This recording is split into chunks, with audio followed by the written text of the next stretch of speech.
Changing a fraction to a percentage. Pause the video and have a go at example 12. Example 12, write 11/9 as a decimal and then a percentage.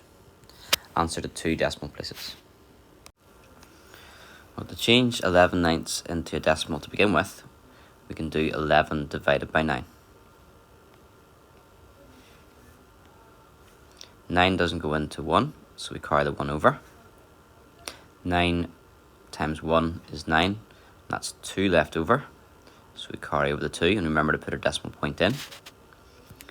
9 goes into 20 twice, 9 2s are 18, that leaves 2 left over, and then 9 goes into 20 again 2 times, and we would get that recurring theme of 2 left over, and so on and so forth.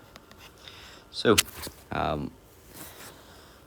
11/9 as a decimal is 0.12, and the 2 is recurring, so you can put a dot on top of the 2. Now it says to answer the two decimal places, so our answer for the first section would be 0.12 if we just round it to two decimal places.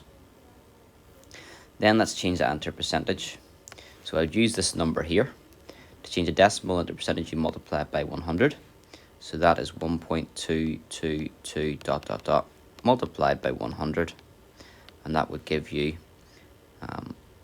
122.22, and it keeps going, percent.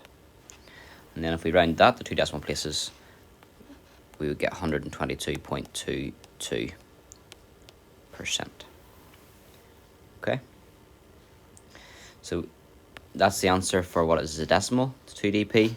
That's the answer what it is as a percentage to 2dp. Now you could be asked other questions, or you might want to leave it accurately, but not for this question because it says 2dp. But you could, if the question didn't say how you wanted to leave it, you could leave this here actually as 122%, and then the 0.2222 is the remainder 2 that hasn't been divided by the 9, so that's 2/9. So there's a very accurate way to write down your answer. 11/9 is actually 122 and 2/9%. And then if you just look at a summary of all the ways to get from fractions and decimals and percentages, there it is for you.